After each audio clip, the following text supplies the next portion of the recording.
hari ini Mira nak share 5 tips menyusun sofa di hari raya untuk nampak lebih kemas dan lapang dia. Okey, jom Mira tunjuk. Okey, untuk tips yang pertama adalah memilih sofa yang kakinya bersaiz tinggi seperti ini.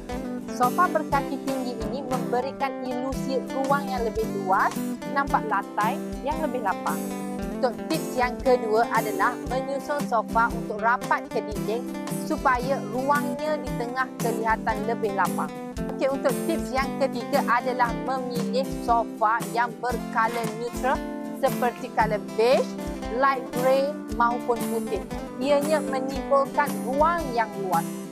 Jika inginkan sofa yang gelap seperti color ni, pastikan ianya mempunyai ruang yang bercermin dan pencahayaan yang jelas supaya ianya juga tidak kelihatan sempit. Okey, tips yang paling mahal daripada Mira adalah meletakkan sofa berhadapan dengan cermin yang besar supaya ianya menimbulkan pantulan ruang yang jelas dan besar.